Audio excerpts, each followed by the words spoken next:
হায় আফসোস, যে দুনিয়ার জন্য আপনি আপনার জীবনকে কোরবানি করে দিয়েছিলেন, সেই দুনিয়ার কোনো কিছুই আজ আপনার কাজে আসছে না। আপনাকে আপনার বাড়ির সামনে সুন্দর বাগানের কবর দেওয়া হয়নি, কারণ বাড়ির সামনের দামি জায়গাটা আপনাকে কবর দিয়ে এই জায়গাটা তারা নষ্ট করতে চায় না। আপনাকে কবর দেওয়া হয়েছে কোথায়? সেই গোরস্থানে, যেখানে সকল মানুষকেই কবর দেওয়া হয়। আজকে ওই দরিদ্র ব্যক্তির সাথে আপনার কোনো পার্থক্য নেই। হায় রে দুনিয়া, আজকে আপনার বাড়ির সামনের মূল্যবান জায়গাতে আপনাকে কবর দেওয়া হয়নি। আপনার মৃত্যুর পরবর্তী কিছুদিন পর্যন্ত আপনার প্রিয় মানুষেরা আপনার কথা মনে করবে, আপনার কথা ভাববে, কিন্তু তার কিছুদিন পর তারা আর আপনার কথা ভাববে না।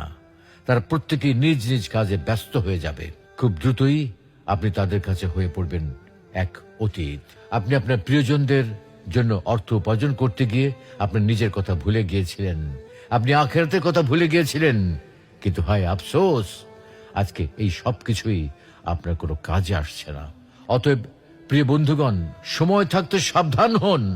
এখনো সময় আছে। এই দুনিয়ার মোহ ত্যাগ করে নিজের আখিরাতের সম্বল সঞ্চয় করুন।